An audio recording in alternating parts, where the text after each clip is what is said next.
दास तुका कलावज्ञ जीव नरार्थावतार कलांकांक तेज दिकामो दिवक्रम खलानी स्वादा कोणदार दक्ष समाधी समृद्धिं भज ज्ञानदेवं ओम नमो ज्ञानेश्वरा ओम नमो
निवडलेला अभंग महान संत भगवंत भक्तवेद सुज्ञ वारकरी तत्वज्ञ वैराग्याची महामूर्ती वैराग्याचं ज्वलंत प्रतीक असणारे पंचमवेद निर्माते विश्ववंदी जगद्गुरु तुकोबाराय आणि तुकोबारायांचा 4 चरणाचा मानवी जीवन जगत असताना देवाला काय आवडतं याचा जीवानं नेहमी विचार केला पाहिजे.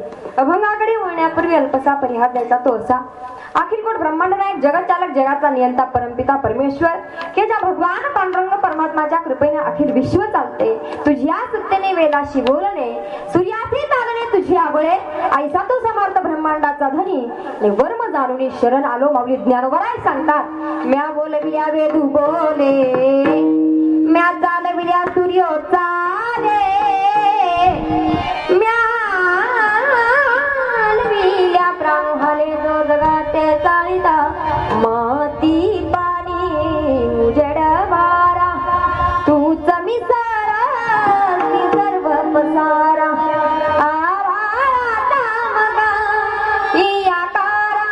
तुझ्या घटांच्या उतरणीला नसे अंत न पार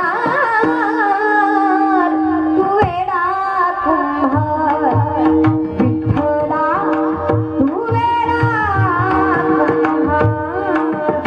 आणि त्या भगवंताच्या कृपेने या ठिकाणी आज शिवजयंतीच्या जयंतीच्या निमित्तानं भव्य दिव्य कीर्तनाचं आयोजन एक दिवसीय हरिकीर्तन यांच्या माध्यमातून आज आलेली ही कीर्तनाची सेवा कीर्तनासाठी उत्कृष्ट गायक उत्कृष्ट वादक ज्यांची गायनाची साथ आहे, गोड ज्यांचा सुंदर आवाज आहे, माऊली महाराज आहेत, अगदी खूप दूरवरून आलेले आहेत, नेवासा त्यांचं गाव आहे, त्यांना माझं वंदन आहे. सुंदर त्यांचा आवाज आहे. त्याचबरोबर दुसरे महाराज आहेत,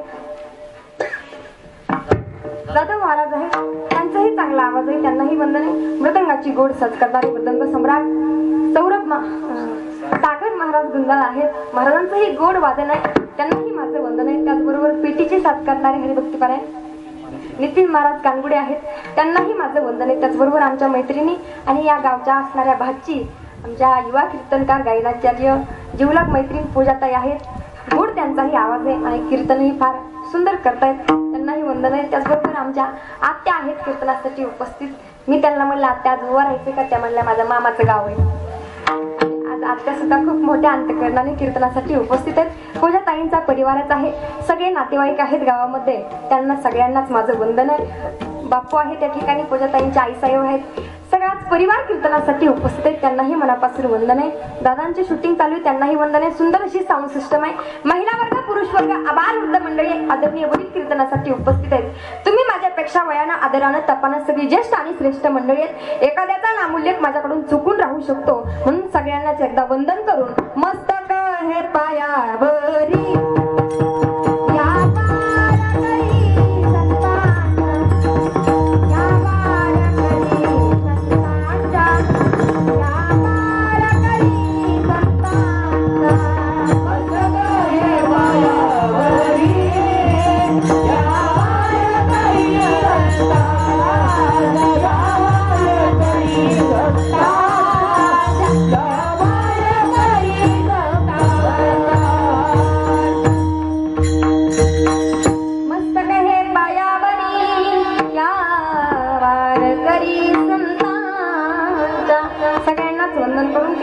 सेवेसाठी निवडलेला अभंग श्रीमंत श्री जगद्गुरु तुकोबरायांचा आहे.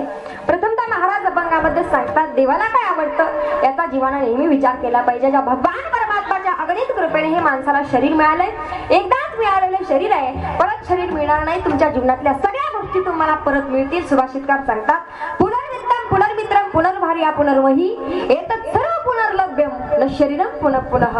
हे शरीर एकदाच मिळाले महाराज, म्हणून या शरीराची माती करायची का सोनं करायचं हे आपण ठरवायचंय. ज्या भगवंताच्या कृपेने हे शरीर मिळाले ना, त्या देवाला काय आवडतंय याचा जीवानं नेहमी विचार केला पाहिजे. देवाला भक्ताचा समागम आवडतो, देवाशी आवडे भक्त समागम आणि त्यांची सर्व कामे करी अंगी. देव त्यांच्या समागमामध्ये राहत असतो.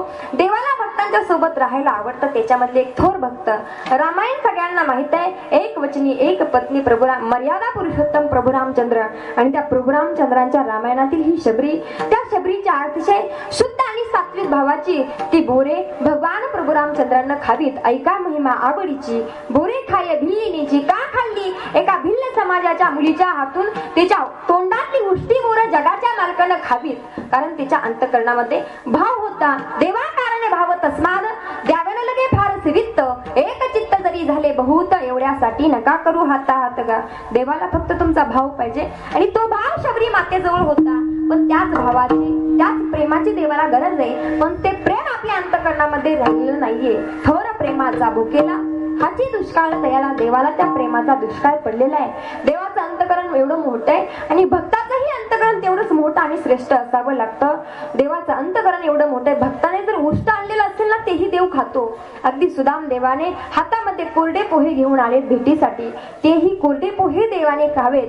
पोहे सुदाम देवाचे फके मारिले कोरडीचे, ते पोहे फुकून खाल्ले पण कोरडेच खाल्ले. अगदी त्याच्यातला भाव पाहून आपल्या मित्राच्या हातून कोरडे पोहे देवाने खावे. तेवढंच नाही, ते खात असताना न म्हणे उच्चिष्ट अथवा थोडे ते भक्ताकडून आले, पण ते उष्टेत का? अगदी शबरीने उष्टी बोरे तोंडातली मला दिलेत, मग ती मी खावीत का नाही खावीत? अगदी आई सुद्धा लेकराचं उष्ट खायला घाबरते, मग तो तर देव आहे. एका शबरीच्या एका भिल्ल समाजाच्या पोरीच्या तोंडातली उष्टी बोरे साक्षात जगाचा मालक खातोय, काय कारण असेल? भक्ती याच्या पुढे फार श्रेष्ठ आहे. देव उष्टही खायला तयार आहे, देव कोरडही खायला तयार आहे. तुका म्हणे भक्ती पुढे तुमची भक्ती तेवढी श्रेष्ठ असायला हवी. विठ्ठल विठ्ठल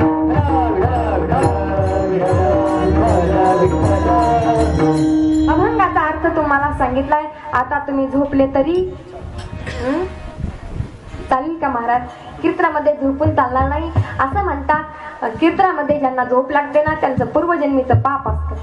पूर्वजन्मीचं पाप असं उदयाला येतं महाराज कीर्तनामध्ये. ज्याला डुकली लागते का महिला मंडळ समजायचं आपलं पाप उदयाला आलं. जिला डुकली लागते ना शेजारीने एकमेकींवरती लक्ष ठेवायचं कोणाला डुकली लागते. तसं तर माझ्या कीर्तनात कोणाला डुकली लागू देत नाही मी, पण लागलीच समजा. पण इथे येण्यासाठी भाग्योदय येणं बहुजन्म समर्पित येणं त्या घेता म्हटलं तरी गायन करायचं म्हटलं तरी जन्मो जन्मिया बहु पुण्य केले जन्मो जन्मिया देवाया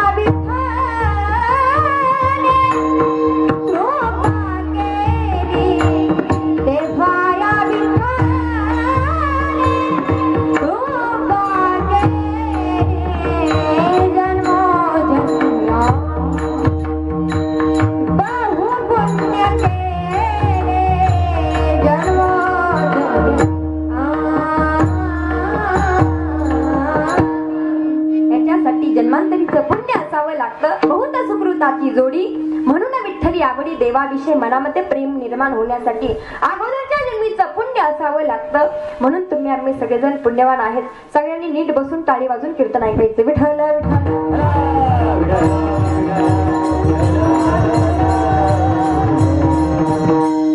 छत्रपतींच्या जयंती निमित्त हा गोड असा कीर्तनाचा महोत्सव ठेवलेला आहे.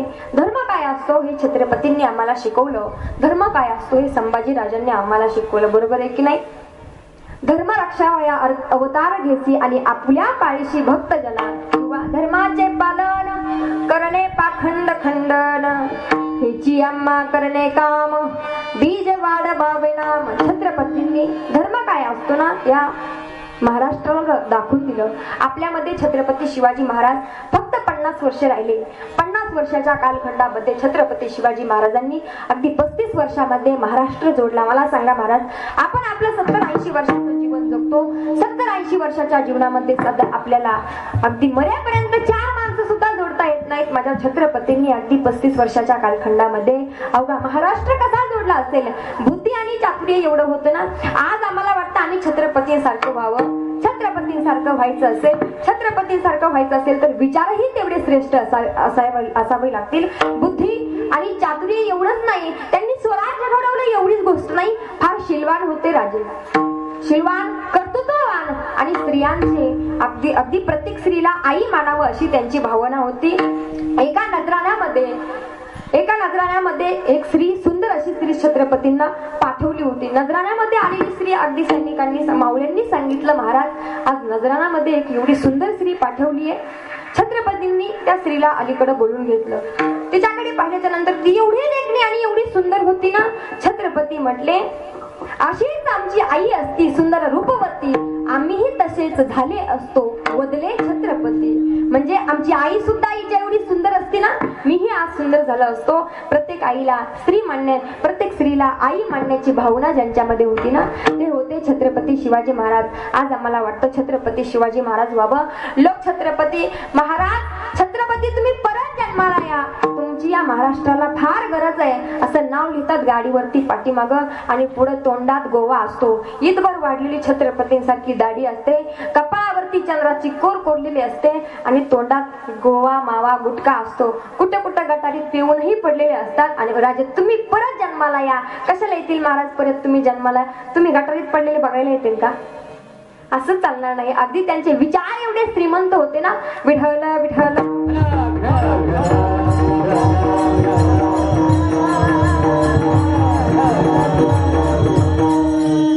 विचारानं श्रीमंत असलेला राजा घडवण्याच्या पाठीमागं, छत्रपती घडवण्याच्या पाठीमागं त्यांच्या आईचा फार मोठा वाटा होता. सिंहाचा वाटा असणारी आई प्रत्येक मुलीला, प्रत्येक मुलाला घडवण्याच्या पाठीमागं तिच्या आईचं कर्तृत्व असतं. आई एवढी श्रेष्ठ होती ना. शिवाजी महाराज घडवायचे म्हटल्याच्या नंतर आई आपली जिजाऊ असावी लागते.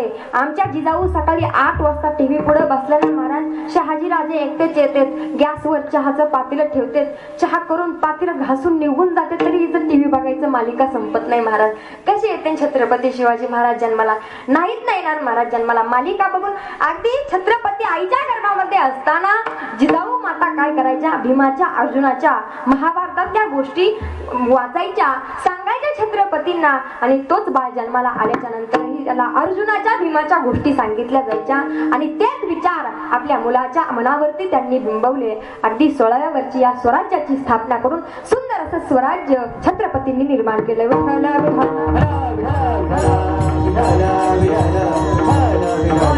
म्हणून आज प्रत्येक जण म्हणतोय आई तेवढी श्रेष्ठ असावी लागते. माझ्या जिजाऊची पुण्याई कशी आली फळाला, माझ्या जिजाऊची पुण्याई कशी आली फळाला, तो बापाचा बापा वाघ शिवा जन्मला, तो बापाचा बापा राजा शिवाजी जन्मला, तो बापाचा बापा राजा शिवा जन्मला, तो बापाचा बापा राजा शिवा जन्मला. माझ्या जिजाऊची पुण्याई कशी आली फळाला, माझ्या जिजाऊची पुण्याई कशी आली फळाला, तो बापाचा बापा वाघ शिवाजी जन्मला, तो बापाचा बापा वाघ शिवा जन्मला, तो बापाचा बापा राजा शिवा जन्मला, तो बापाचा बापा वाघ शिवा जन्मला. शिवनेरी गडावर सूर्य उगवला, या शिवनेरी गडावर सूर्य उगवला, माझी जाऊच्या पोटी बाळ शिवाजी जन्मला, माझी जाऊच्या पोटी राजा शिवाजी जन्मला, माझी जाऊच्या पोटी राजा शिवा जन्मला, माझी जाऊच्या पोटी राजा शिवा जन्मला, शिवाजी जन्मला, बाळ शिवाजी जन्मला. अगदी हे स्वराज्य निर्माण करण्यासाठी एका मातेच्या पोटी छत्रपतींसारखा पुत्र जन्माला आला महाराज. मग त्याच छत्रपतींचा आदर्श म्हणून या गावानं गोड असं नियोजन केलेलं आहे. बरोबर आहे की नाही? त्यांचे विचार आपण खाल्ले पाहिजेत. आपण छत्रपती शिवाजी महाराज कधीच होऊ शकत नाही, परंतु त्यांचे विचार ऐकून ना माणसाला एवढं प्रोत्साहन मिळतं. अगदी जीवन जगण्याची परत एकदा वाया गेलेलं जीवन माणूस परत जगायला शिकेल एवढं चारित्र्यवान त्यांचं जीवन होतं, शीलवान त्यांचं जीवन होतं. विठ्ठल विठ्ठल.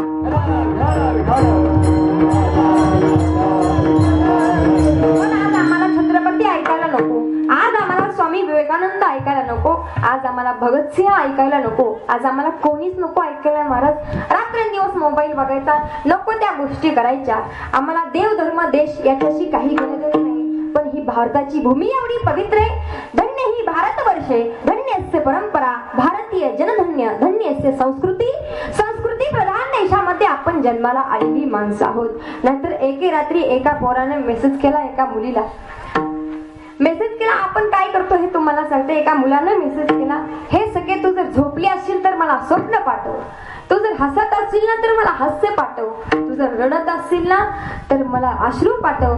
ती मुलगी आमच्यासाठी कथेमधली कीर्तनामधली होती. ती म्हटली, दादा मी भांडे घासते, खरकाट पाठवून देऊ का? असं नाही झालं पाहिजे. यांनी काय केलं महाराज? या गोष्टी केल्या का? अजिबात नाही. अगदी आईच्या स्वप्नामधून स्वराज्य निर्माण करणारा एकमेव राजा म्हणजे छत्रपती शिवाजी महाराज. बायकोसाठी ताजमहाल बांधणारी खूप भेटतील, बायकोसाठी ताजमहाल उभा करणारी खूप भेटतील, पण आईच्या स्वप्नामधून स्वराज्य निर्माण करणारा एकच राजा म्हणजे छत्रपती शिवाजी महाराज. विठ्ठल विठ्ठल.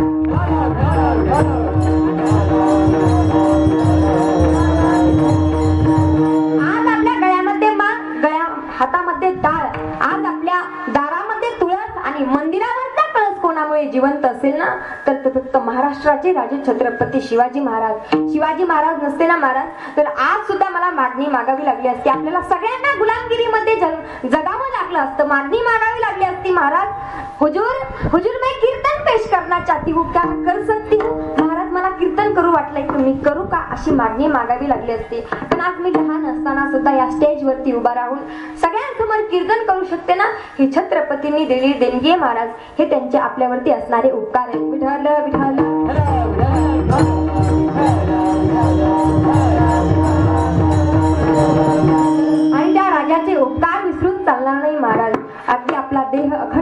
जिजून रात्रंदिवस कड्या कपाळांमध्ये राहून मावळ्यांनी आणि छत्रपतींनी मुठभर मावळ्यांना मिळून हातामध्ये घेऊन छत्रपतींनी निर्माण केलेले हे स्वराज्य आहे.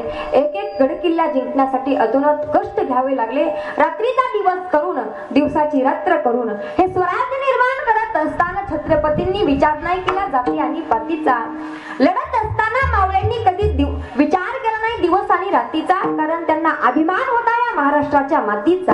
अभिमान होता या महाराष्ट्राच्या मातीचा. आणि याच महाराष्ट्राच्या मातीमध्ये पवित्र ते कुळ पावन तो देश, पवित्र ते कुळ पावन तो देश, पवित्र ते कुळ पावन तो देश, पवित्र ते कुळ पावन तो देश. जय हरी दास जन्म घेती, जय हरी दास जन्म घेती, कर्म धर्म त्यांचा दाता नारायण, कर्म धर्म त्यांचा दाता नारायण. जय हरी दास जन्म घेती, जय हरी दास जन्म घेती, कर्म धर्म त्यांचा दाता नारायण, कर्म धर्म त्यांचा दाता नारायण.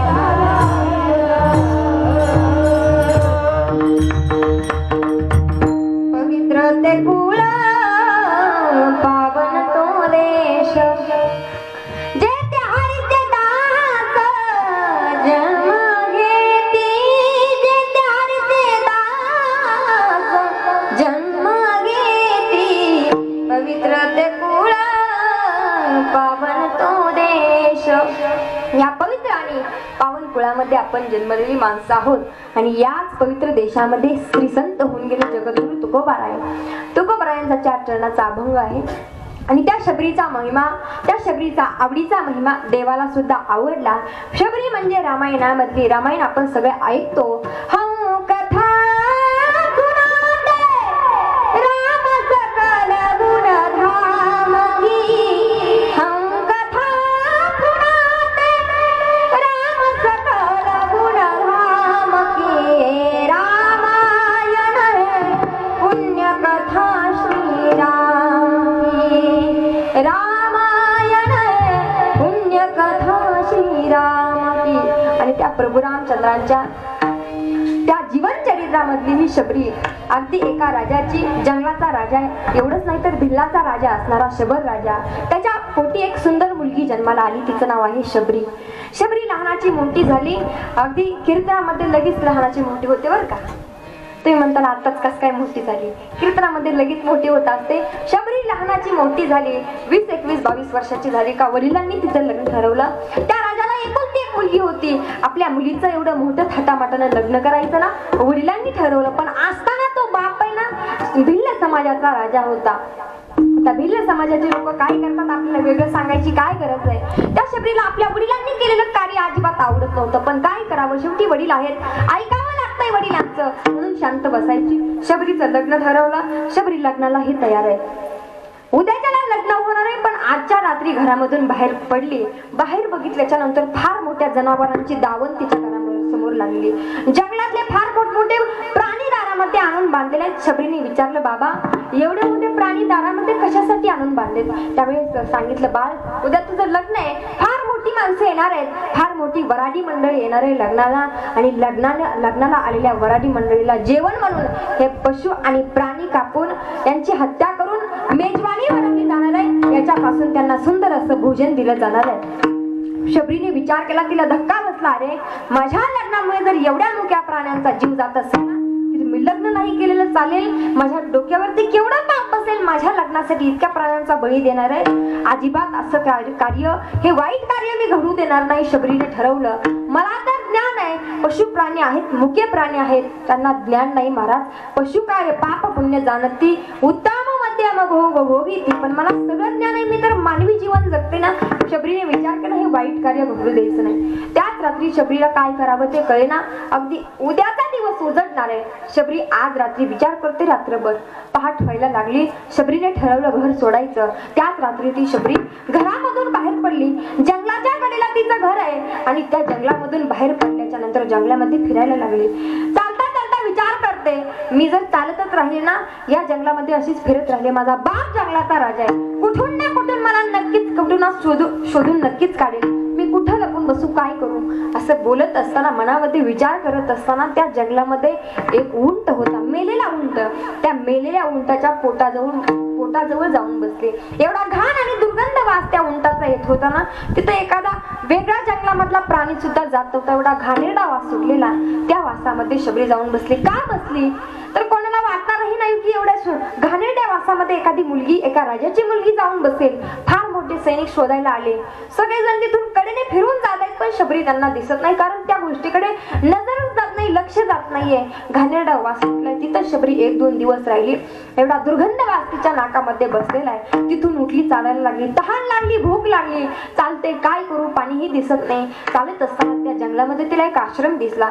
झोपडी दिसली जंगलामध्ये आणि त्या झोपडीमध्ये शबरी त्या झोपडीच्या जवळ गेली. पण आतमध्ये एक साधू महात्मे बसलेले होते. तपश्चर्या करतायत, प्रभू रामचंद्रांचं गुणगान गातायत. तपश्चर्या करत असताना शबरीने विचार केला, मी जर असा आतमध्ये गेले तर यांना साधू आहेत, त्यांना आवडेल की नाही. असताना मी तर भिल्ल समाजाची मी त्यांची केलेली सेवा त्यांना आवडेल की नाही. म्हणून शबरी रोज त्या झोपडीच्या कडेला थांबायची. साधू तिथून बाहेर गेले का झोपडीमध्ये जायची, तिथून पाणी प्यायची, त्यांनी आणलेली फळे खायची, तिथंच राहून आपलं जीवन भागवायची शबरी. तिने विचार केला, असं रोज ऋषींनी आयतं आणलेलं पाणी पिते मी, रोज त्यांनी आणलेली फळे खाते, त्यांची थोडी तरी सेवा करण्याचं सद्भाग्य मला मिळावं. म्हणून शबरी काय करायची, पहाटेच्या वेळी ऋषी स्नान करण्यासाठी नदीवरती जायचे. आतमध्ये झोपडीमध्ये शिरायची, झोपडी सारून काढायची, झाडून काढायची, रांगोळी काढायची. असं म्हणतात ज्या वाटेने ते ऋषी जायचे ना, त्या ऋषींची वाट शबरी आपल्या केसानं झाडून काढत होती. केसानं वाट झाडून काढणारी शबरी. साधू विचार करतात, एवढे दिवस झाले या जंगलामध्ये मी राहतोय, नेमकं ही साफसफाई कोण करते याचा विचार मी केला पाहिजे. एक दिवस साधू लवकरच उठून बसले. बघितले कास्तव्यस्त विस्कटलेली केस असणारी मुलगी, अगदी कधी तिने दातही नाही घासले, कसा तरी वेगळा तिचा अवतार आहे. ती मुलगी पहाटेच्या वेळी झाडून काढते रस्ता. थांबवले तिला, अगं थांब, कोण आहेस तू, कुठून आली, अशी काय करून सेवा करते. जवळ आली, महाराज हात जोडले, क्षमा करा मला. रडायला लागली. महाराज तुम्हाला माहित असेल, शबर राजाचं नाव ऐकून असताल हो. शबर राजा तर मला माहित आहे, त्यांची मुलगी मी शबरी. अगं शबरी, एका राजाची मुलगी आहे, तू असा काय अवतार घेऊन बसले. महाराज अशी गोष्ट माझ्या जीवनामध्ये घडली, म्हणून मी घर सोडावं लागलं. किती उंच विचाराची मुलगी आहे म्हटले तू फार भाग्यवान आहे. मी या झोपडीमध्ये राहतो ना, त्या झोपडीमध्ये ज्या भगवान परमात्माचं भजन करतो तो भगवंत मला कधीच नाही मिळणार. पण तू एवढी भाग्यवान आहे ना, या झोपडीच्या कडेला राहिली ना, या झोपडीमध्ये एक दिवस जगाचा मालक येणार आहे. त्या दिवशी साधूंनी, त्या मातंग ऋषीने त्या शबरीला खूप मोठा आशीर्वाद दिला. तू इथंच राहा, कुठेच जाऊ नको, अगदी तुझं जीवन संपेपर्यंत एक दिवस जगाचा मालक त्या झोपडीकडे येणार आहे. साधू तिथून निघून गेले.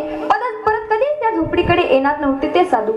गेले तिथून निघून. शबरी त्या झोपडीमध्ये राहायची, रोज भजन करायची प्रभू रामचंद्रांचं. रोज भजन करते, प्रभू रामचंद्र येणार आहेत, जगाचा मालक येणार आहेत. राम आएंगे तो अंगना सजा दूंगी, दीप जला के मैं दिवाली मनाऊंगी, मेरी झोपड़ी के बाहर खुल जाएंगे, राम आएंगे, राम आएंगे, आएंगे, राम आएंगे, राम झूलेंगे तो पालना झूलाऊंगी, मीठे मीठे भजन उनको सुनाऊंगी, मेरी जिंदगी के दुख सारे मिट जाएंगे, राम आएंगे, राम आएंगे, आएंगे, राम आएंगे.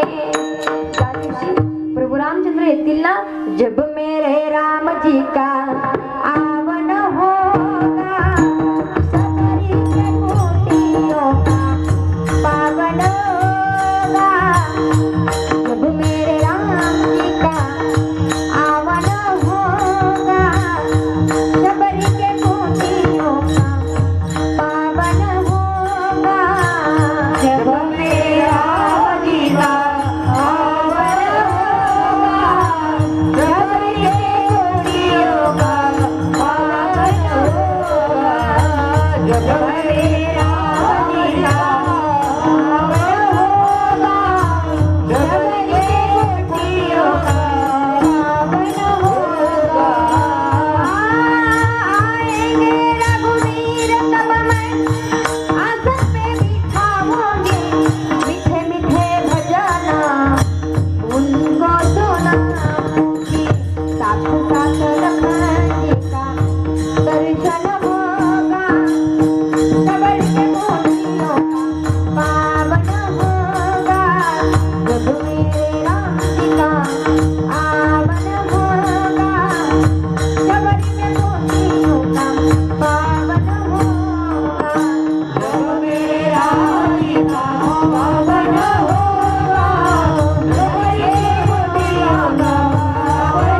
मालक माझ्याकडे येईल या आतुरतेने शबरी अगदी वाट बघते, एवढी वाट बघते, विचार करते.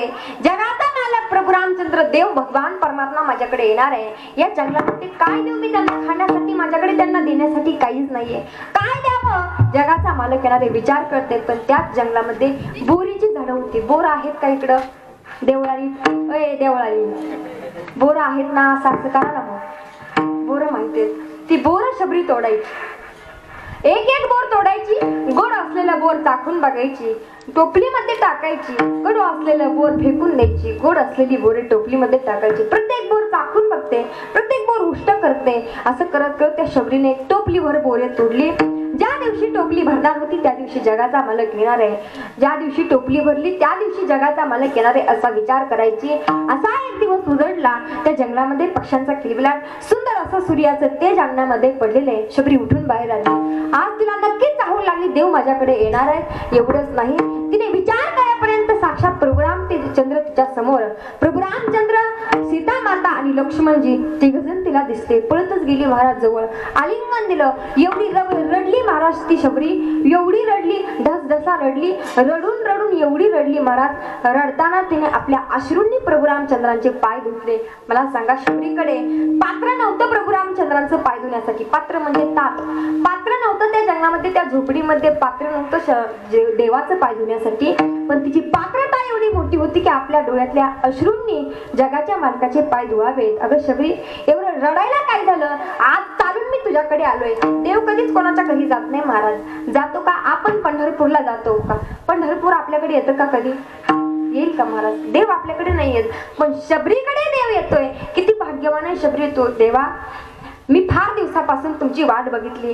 आज मला इथून पुढे कधीच जगायचं नाही. इथंच माझं जीवन संपवायचंय.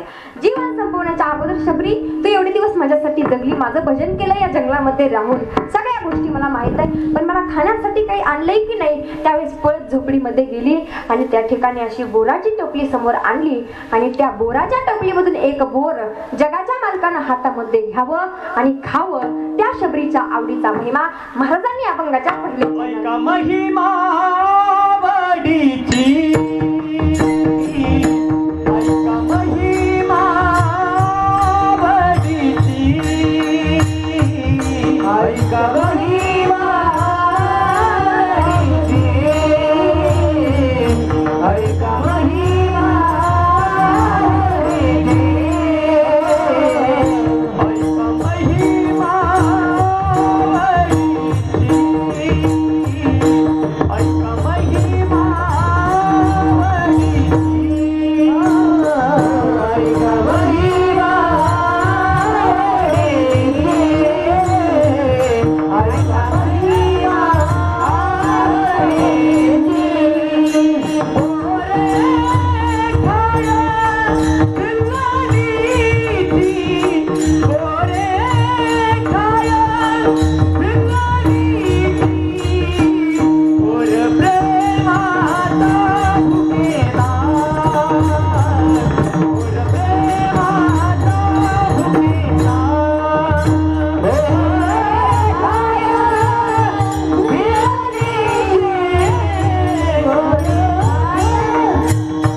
कीर्तन पारात अर्ध संपत आले महाराज. तरी पण हालनात, बोलनात, चालनात, डुलनात काहीच करणार. कीर्तनाला येणं म्हणजे नुसतं महाराजाकडे टूळ पाहणं नव्हे. होकार आरती नाकार आरती काहीतरी बोललं पाहिजे. तुमचं नाही सांगत, रोज कीर्तन असतात. कीर्तनाला गेल्यानंतर एखाद्या ठिकाणी प्रश्न विचारला ना ते हसतही नाहीत, बोलतही नाहीत, डोलतही नाहीत, पण ते गेले का ते कळत नाही. कमीत कमी तुम्ही तसं करू नका. एखादा प्रश्न विचारला तर मोकळ्या मनाने उत्तर द्यायचं, एखादा जोक झाला तर मोकळ्या मनाने हसायचं. महाराज जे मोकळ्या मनाचे असतात ना, मोकळ्या मनाने हसतात, आणि जे नुसत्या गालातल्या गालात हसतात ते प्युअर आतल्या गाठीचे असतात. कोणी तसं नाही बरं का इथं, पण तरी पण सगळ्यांनी फ्रेश बसा. विठ्ठल विठ्ठल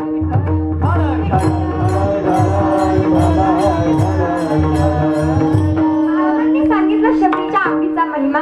शबरीने फक्त देवासाठी आपलं संपूर्ण आयुष्य अगदी जिझवलं तिनं आयुष्य. तेव्हा कुठेतरी शेवटच्या श्वासाला देव तिला भेटतोय. देव तर आपल्याला कधी भेटणार नाही. मला सांगा महिला मंडळ, पुरुष मंडळ, देवाला तुमचं काहीच नाही लागत. देवाला फक्त प्रेम द्या तुम्ही, प्रेमसूत्र दोरी, आणि नेतो तिकडे जातो घरी. देवाला तुमचं प्रेम पाहिजे. तुम्ही तुमच्या कुटुंबातल्या व्यक्तींवरती जेवढं प्रेम करताना, बायकोवरती, मुलावरती, अगदी सगळ्या कुटुंबावरती जेवढं प्रेम करताना तेवढंच प्रेम थोडंसं देवाला द्या.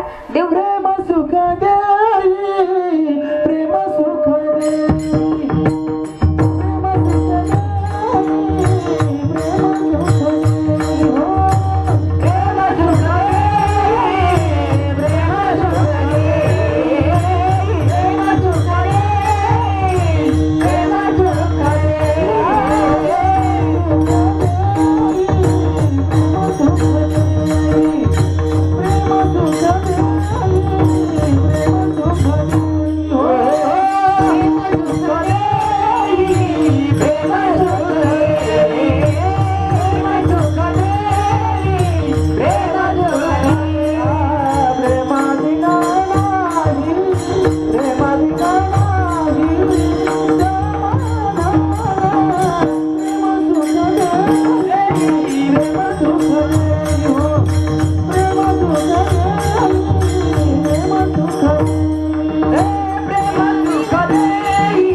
समाधान.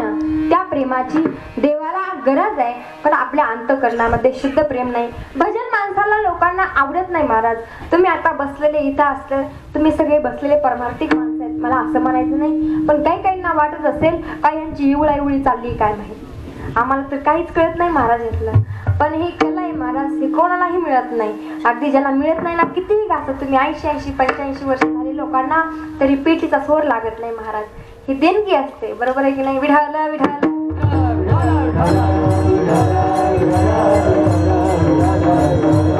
आपल्याला भजन करायला आवडत नाही, पण देवे दिला देह भजना गोमटा, आणि तो या झाला फाटा वादिकेचा. भजनासाठी दिलाय महाराज, पण लोकांनी फक्त भोजन करूनच वाया घालवला. भजन करा म्हटलं की एकमेकांकडे बघतात, भजन करत नाही. सगळं कीर्तन झालं तरी तुम्ही भजन केलं ना तर तुमचं पुण्य उदयाला येईल, आमचं त्याच्यामध्ये काहीच नाही जात महाराज. तुम्ही जर भजन नाही केलं तर तुमचा जन्म वायाला जाईल. भजन नाही केलं तर जन्म वायाला जाईल. वाया जाणं कशाला म्हणतात? जी वस्तू ज्या कामासाठी दिलेली त्या कामासाठी तिचा उपयोग न होणं म्हणजे वाया जाणं. एवढं मोठं अनमोल किमतीचं शरीर देवानं दिलंय. या देहानं भजन नाही केलं तर तुमचा जन्म वायाला जाईल. विठ्ठल विठ्ठल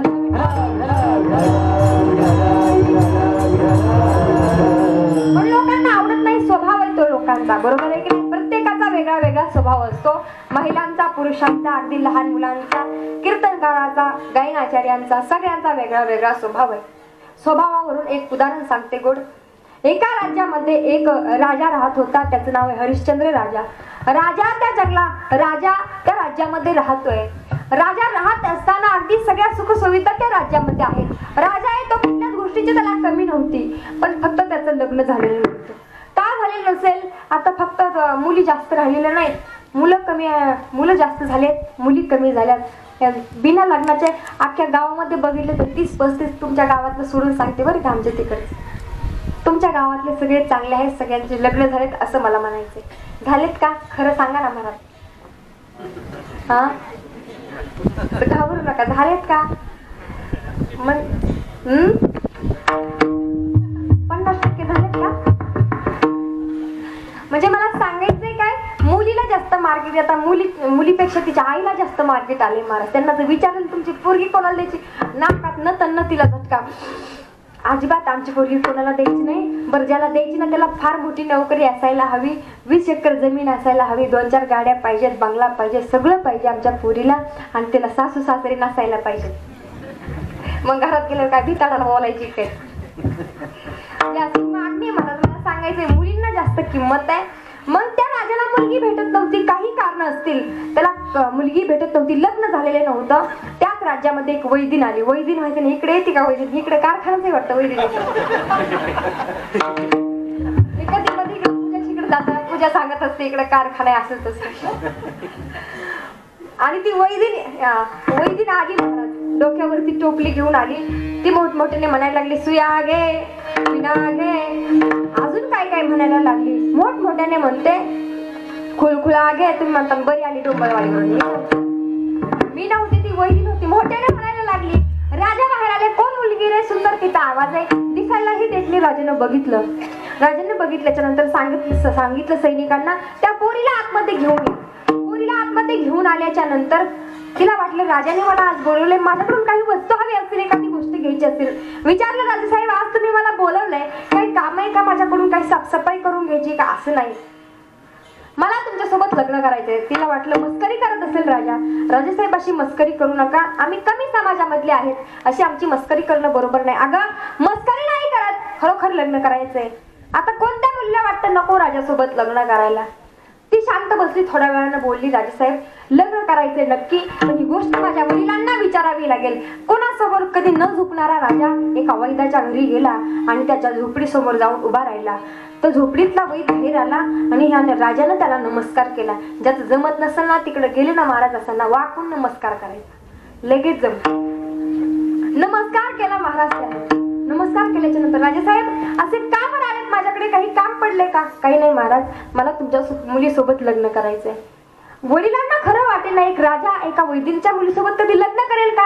असं खोटं समजू नका, नक्की मला तुमच्या मुलीसोबत लग्न करायचंय. वडिलांचं अंतकरण मोठं झालं. माझी मुलगी एका राजासारख्या राजघराण्यामध्ये राहील, राजवैभव तिला मिळेल. वडिलांना आनंद झाला. थाटामाटामध्ये लग्न ठरवले मुलीचं. फार मोठा लग्नाचा उत्साह होणार आहे. लग्नही झालं फार धूमधडाक्यामध्ये. राजाचं लग्न होतं, कुठलीच गोष्ट कमी नाही त्या राजाच्या लग्नामध्ये. लग्न झाल्याच्या नंतर नाव घेण्याचा कार्यक्रम आला. स्वभाव सांगते बरं का तुम्हाला, लक्षात ठेवा उदाहरण कशावरून चाललंय. लग्न झाल्याच्या नंतर नाव घेण्याचा कार्यक्रम आला. महिला मंडळ तुम्ही नाव घेतलं होतं का? हा असं असं करा ना जरा. घेतलं होतं ना? पुरुष मंडळ तुम्ही घेतले का? का तुम्ही ब्रह्मचारी आहेत सगळे? घेतलं असेल महाराज नाव. नाव घ्यायचा कार्यक्रम ठरला. सगळे म्हणायला लागले राणीसाहेब तुम्ही राजाची राणी झालात, तुम्ही नाव घ्या ना. ती म्हणते हो हो का नाही, नाव तर मी नक्की घेणार. घेऊ का नाव? घेऊ का?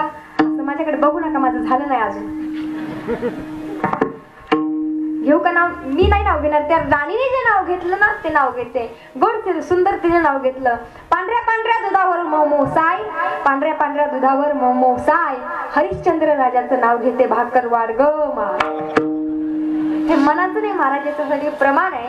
आधी होती दासी, आधी होती दासी, पट्ट राणी केली तिसी, तिचे हिंडणे राहीना मुळ स्वभाव जाईना, तिचे हिंडणे राहीना मुळ स्वभाव जाईना, तिचे हिंडणे राहीना मुळ स्वभाव जाईना, तिचे हिंडणे राहीना मुळ स्वभाव जाईना. आधी होता माझ्या, आधी होता माझ्या, दैव योगे मला माझ्या, याचा येळवट राहीना मुळ स्वभाव जाईना, याचा येळवट राहीना मुळ स्वभाव जाईना.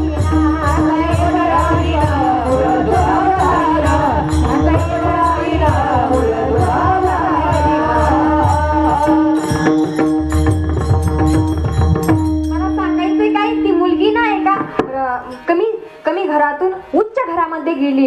फार मोठे संस्कार दिले त्या राजाने तिला, पण तरी सुद्धा तिचा स्वभाव बदलला नाही महाराज. तिने करायचं तेच केलं. एवढ्या मोठ्या बायकांमध्ये, एवढ्या मोठ्या समाजामध्ये वेगळंच नाव घेऊन बसली महाराज. त्या राजाला काय वाटलं असेल मला सांगायचं. स्वभाव आपला कधी बदलला नाही आणि बदलणारही नाही. रोज कीर्तन सांगून कधी स्वभाव बदलत नसतो. याच्यासाठी अंतःकरणामध्ये त्या गोष्टी रुजवाव्या लागतात, बिंबवाव्या लागतात. विचारांचा परिणाम अंतःकरणामध्ये व्हावा लागतो, त्यावेळेस या गोष्टी घडत असतात. विठ्ठल विठ्ठल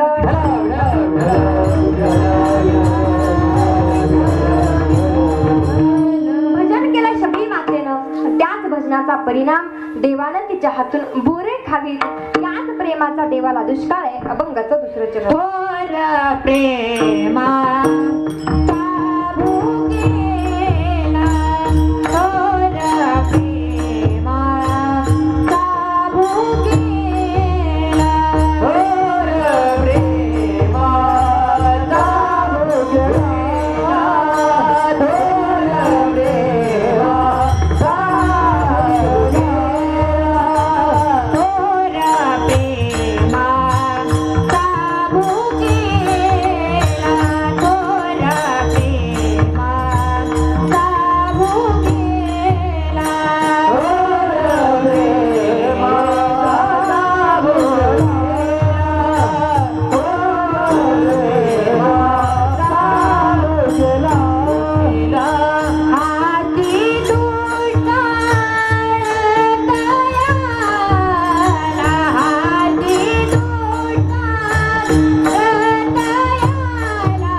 देण्यासाठी एकमेव कारण आहे. त्याचं कारण आहे भजन. भजनाने देव आपलाच होत असतो. 2 मिनिटं प्रेमाने सगळ्यांनी वरती हात घ्या. वाट्यावरचे सगळ्यांनी घ्या वरती हात. एखाद्याचा हात खाली राहिला तर माझ्याकडे नाही बरं का. असं घ्या. राहू द्या असेच 12 वाजेपर्यंत. विठोबा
हाजी दुष्काळ तयाला विठ्ठल विठ्ठल.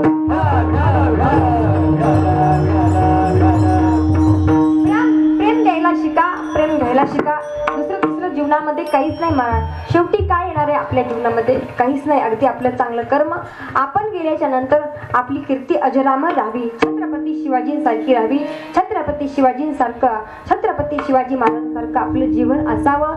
याच्यासाठी तुका म्हणे एका मरणची सरे आणि उत्तमाची उरे कीर्ती मागे गेले दिगंबरा ईश्वर विभोते.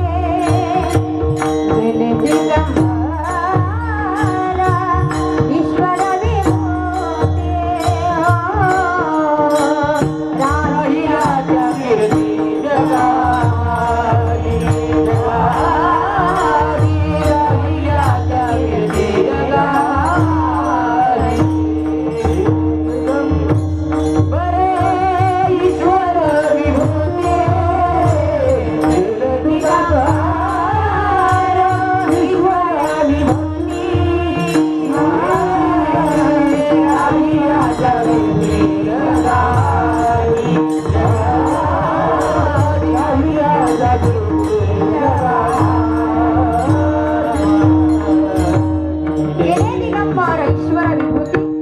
गाहील आता कीर्ती जगामध्ये. शरीराने जरी आपल्यामध्ये नसले ना तरी त्यांच्या कार्यकर्तृत्वाने सुंदर असे आपल्या समोर आपल्या जीवनामध्ये आपल्याला प्रेरणा देणारे छत्रपती शिवाजी महाराज.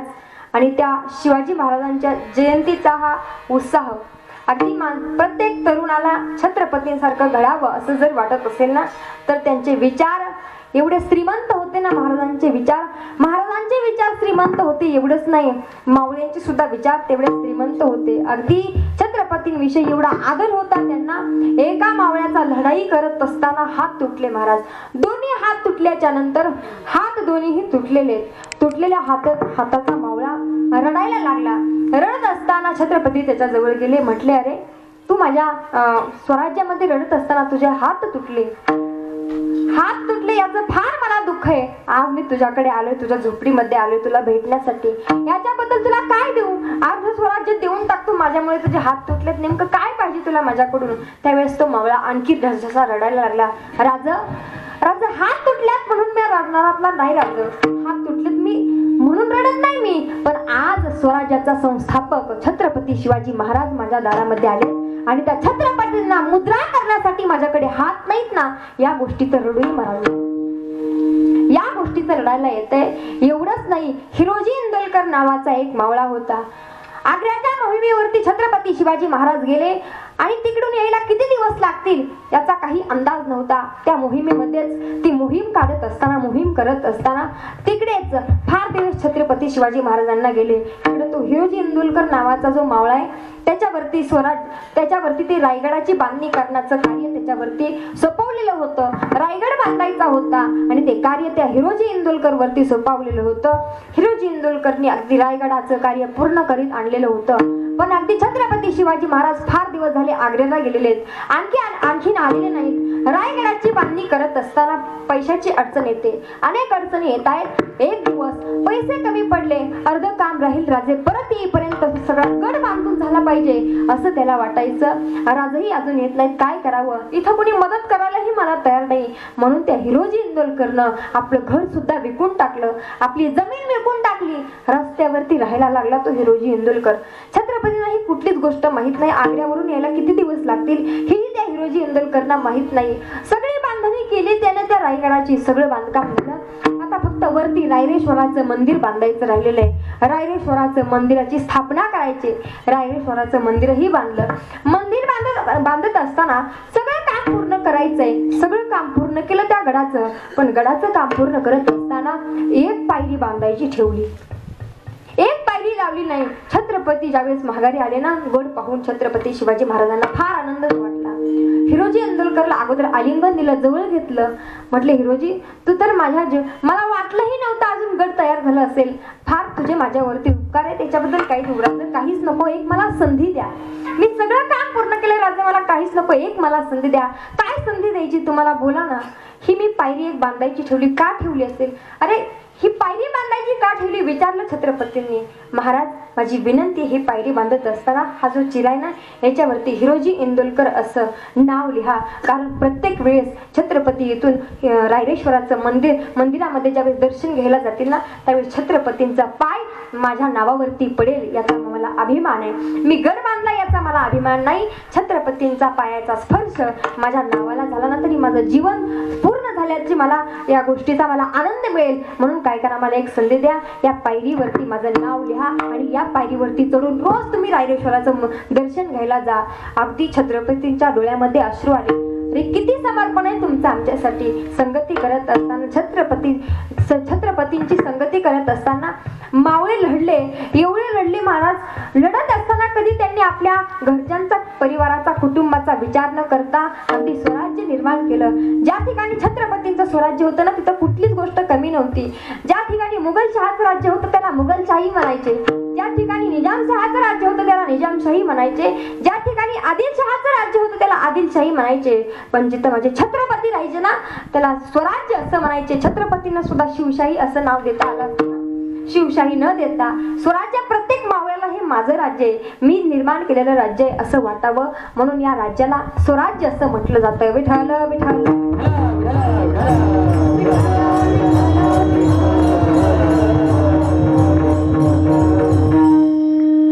म्हणून म्हणतात एकच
त्यांच्याबद्दल जेवढी गीतं म्हणावी, त्यांचं जेवढं चरित्र आहे ना, त्यांचा जेवढा इतिहास त्यांनी लिहिलेला आहे, तो इतिहास शब्दाने बोलून कीर्तनामध्ये 2 तास सांगून कधीच संपणारा इतिहास नाही. अगदी जीवनभर वाचला ना तरी न संपणारा इतिहास माझ्या छत्रपती शिवाजी महाराजांचा आहे. मला जेवढं जमेल, जशा पद्धतीने जमेल तशा पद्धतीने त्यांच्याबद्दल बोलण्याचा मी प्रयत्न केला आहे. अभंगाचा अर्थ तुम्हाला पण सांगितलेला आहे. मला जसं जमेल तशा पद्धतीने मी सांगितलाय अर्थ.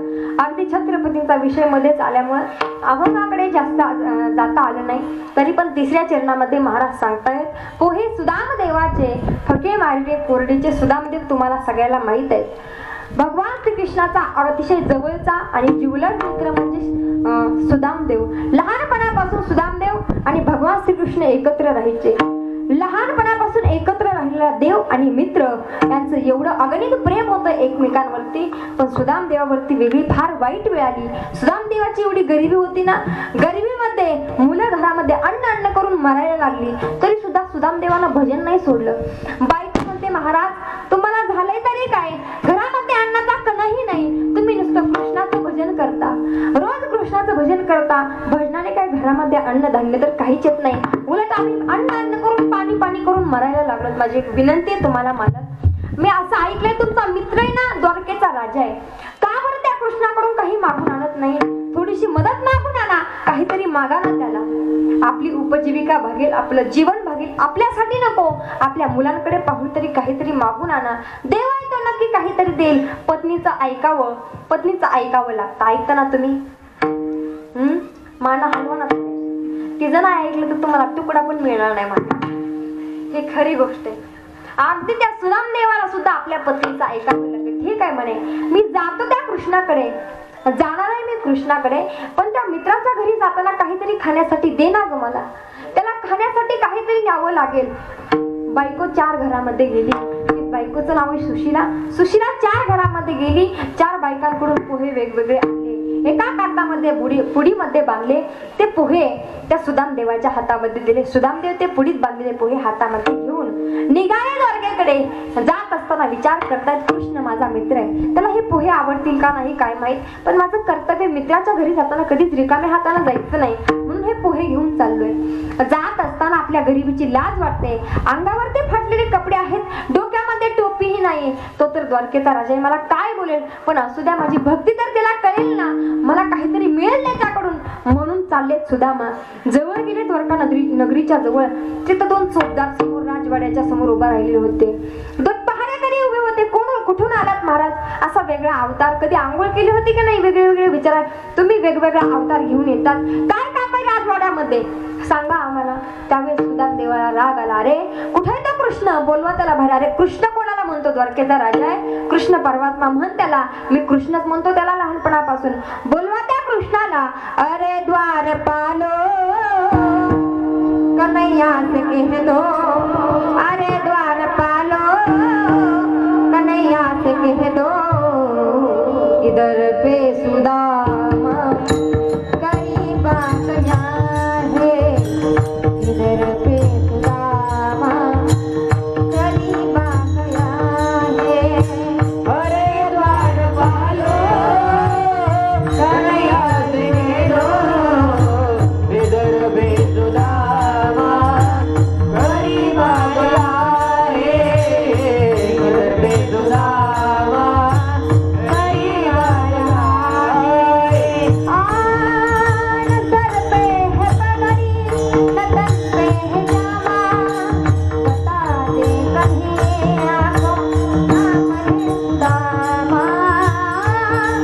आन सर पे है पगड़ी, नतन पे है जामा, बता दे कहीं आंखों नाम है सुदामा. अरे द्वारपालो कन्हैया से कह दो, अरे द्वारपालो कन्हैया से कह दो, सुदामा गरीबा गया है, सुदामा गरीबा गया है.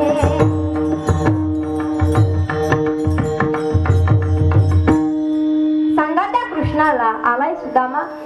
सुदामा नाव ऐकल्याच्या नंतर जेवत्या ताटावरती बसलेले होते. पळतच आले महाराज. सुदामदेवाला पाहिल्याच्या नंतर देव जवळ आले. रडायला लागले सुदामदेवाचा अवतार पाहून.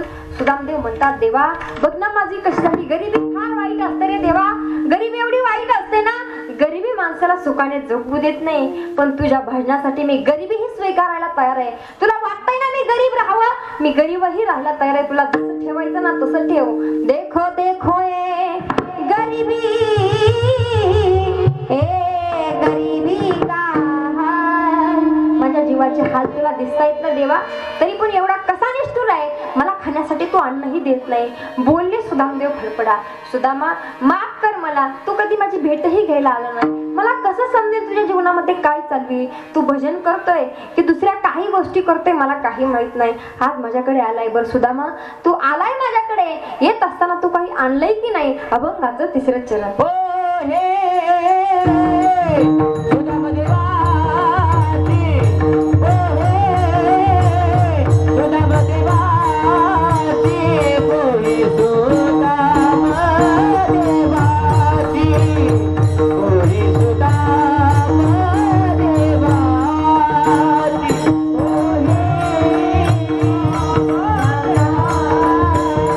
ओ हे सुदामदेवाची, कोई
सगळ्यांचं कार्यक्रमाचं नियोजन असं छान आहे.